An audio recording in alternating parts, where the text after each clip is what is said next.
Before we get started, let me just introduce folks to the old McDonnell Douglas AOA tone logic, just in case you haven't been following our work. We just roll out here, start to slow down. About 6 mile final, speed 350, 1,700 feet. And what's going to happen is we approach an elevating max condition. Someone piloting of 180. Tone's going to start. 7 kilo Charlie, traffic has you in sight. You can hear those gentle beeps, but they increase in frequency as we slow down to an on-speed condition. Maintain 2,000. Now once we go on speed, I'm just going to stop the deceleration right here. The tone goes steady, so it's a very easy to identify cue. Now you can hear with the radio calls how the AOA is attenuated. That's just the way I have my intercom set up. And I get some other discussion about, well, gosh, I can't imagine having tones in the headset all the time. Well, there's this great big volume knob over here. If you don't want the tone, you simply turn it down. Okay? There's also some discussion about having tones on during aerobatics or during stall operations. Well, that's exactly when you want to know what your AOA is doing, so I can't imagine not using it for those conditions, but if you think you like to fly on the backside of the power curve without it, oh, fantastic. So let's get to the backside of the power curve right now. And as we go from on speed to a slow condition, notice we get the increased frequency and tones. Now you saw that I had to actually increase power to stabilize things, right? Because it takes more power to fly slower on the backside of the tone. And let's walk right up here to the stall, and let's just go in and out of the stall warning. So hear how the tone changes? So the stall warning is very distinct. And that stall warning is set up to give me my standard 5 knots of warning, okay? So if I don't do anything, just pull the nose up. Let's listen to the airplane as we go into a stall. All right. Now let's listen to the airplane post-stall as the AOA recovers. Now let's just recover at an on-speed condition. All right, airplane can't stall if we're on speed. Now let's take a look at accelerated stalls, steep turns, and things like that, and how the tone really helps you out. We're going to keep things relatively slow here, okay? And let's just roll into a relatively steep turn. And I'm only at about 110 miles an hour indicated, but notice I'm already in an on-speed condition, okay? And that's really important, okay? If we were to just continue to pull, notice how we get the slow and the stall warning tone well before the airplane actually stalls. Now, when you do an accelerated stall like that under G, the way you know the airplane stalls is the nose stops tracking across the horizon. Let's go up and take one more look at that. 172, maintain 14,000. 172, 14,000.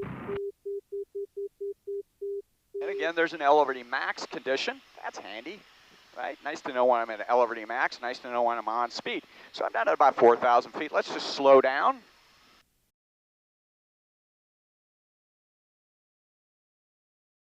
Slow down by climbing. All right, we'll let our airspeed decrease. Let's get into some sort of a steep bank here. Pull our power back. And notice, as soon as the G comes on, I'm already in the slow tone, even though the airplane's accelerating and going down. Okay? So again, listen to what happens as we pull the stick back. And there's our accelerated stall. Now what's interesting is there's been some discussion on the forum as well about stick position during a stall. And it's actually some really good gouge.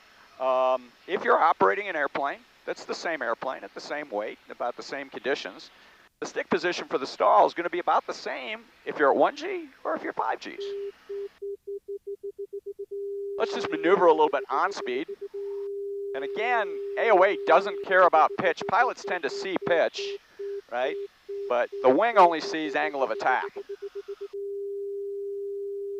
So again, it's the steep bank condition. Notice we're already in a slow condition, already right on the edge of the stall.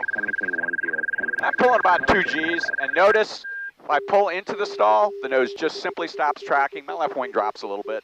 That's my airplane, the way it's rigged. Some power effects from the engine. 172, fighting 140. 172, 140. Number 8 kilometers clear. But again, that tone makes it really, really easy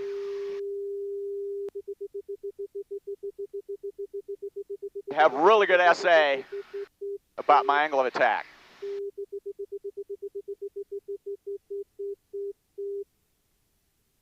And again, I like having it on during aerobatics. For instance, if I want to nail the backside of a loop, I want to fly that thing on speed. Why? Maximum sustained turn rate.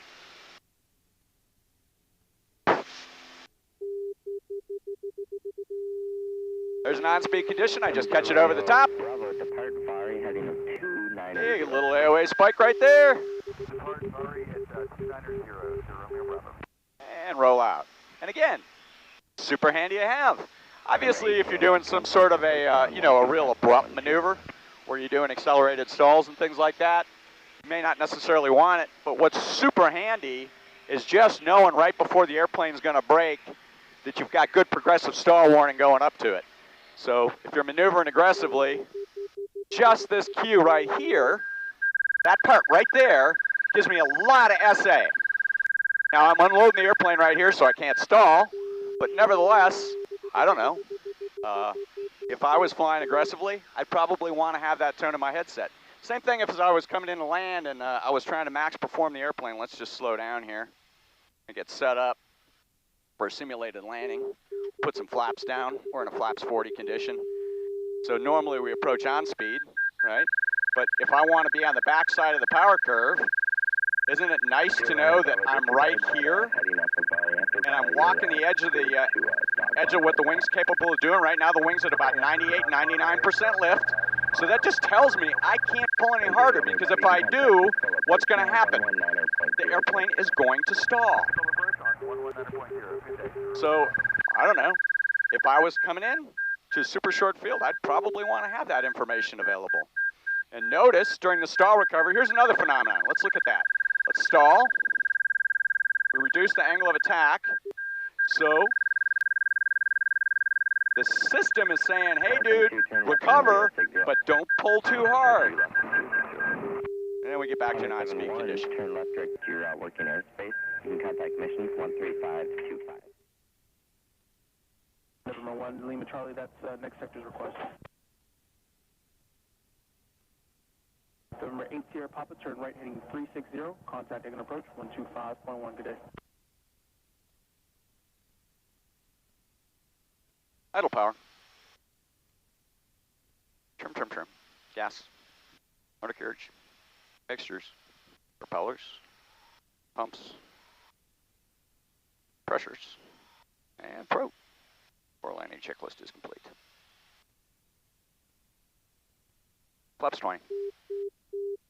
Undershooting wind. Flaps 40. Beam the touchdown zone. On speed.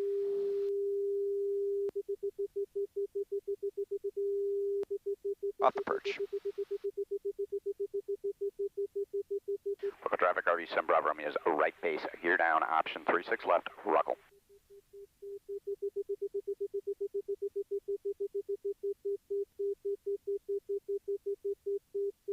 Slightly fast.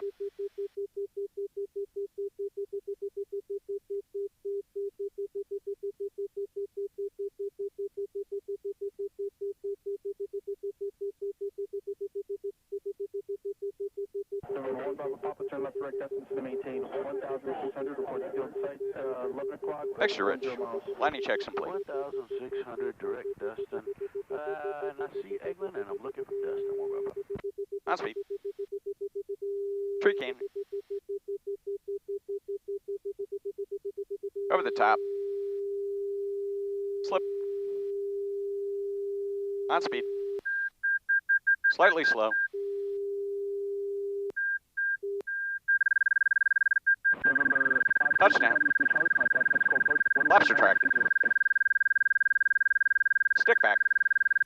Brakes on. Mixture back. Taxi.